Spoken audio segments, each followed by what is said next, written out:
The Emperor's Last Victory, Napoleon in the Battle of Wagram, by Gunther Rothenberg. Gunther E. Rothenberg was an amazing historian and lived an amazing life. Born in the 1920s in Germany, his Jewish family immigrated to the Netherlands before World War II.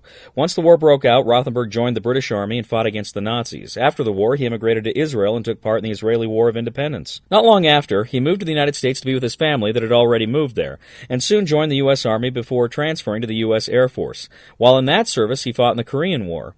After that, he returned to the United States to complete his education, eventually earning a Ph.D. in history. He eventually moved to Australia and taught there until his death in 2004. In The Emperor's Last Victory, Napoleon in the Battle of Wagram, Rothenberg details the French-Austrian War of 1809 and Napoleon's stunning victory over Archduke Charles. The book traces the outbreak of the war, the Austrian invasion of Bavaria, the Napoleonic army's move through Germany, and its eventual occupation of Vienna. Rothenberg examines Charles' tactical victory at Aspern and Essling when Napoleon first tried to cross the Danube, and his feverish attempts to prepare for a second crossing.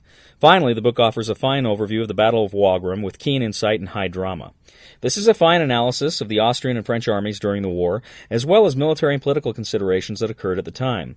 One has a measure of sympathy for Charles, however, as he was frequently constrained by his brother, the Emperor Francis. The Austrian war party constantly interfered with his command and second-guessed his decisions. With that being said, Rothenberg clearly notes that Napoleon was the better general. Not only did the French emperor have a unified command structure, his marshals, for all of their faults, were all superior to their Austrian counterparts. Additionally, the French corps system, poorly emulated by the Austrians for the first time during the war, proved still capable of delivering tactical and operational triumphs that spelled strategic victory. Finally, Rothenberg asserts that for all of Charles's personal bravery, it couldn't match the sheer devotion that Napoleon claimed from his troops. Rothenberg further argues that while Wagram was not a victory on par with Austerlitz or Jena and Auerstadt, it was nonetheless a victory that forced the enemy to stop fighting.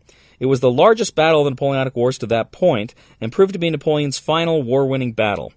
The book is a wonderful overview of the men, the tactics, and the significance of this important 19th century engagement.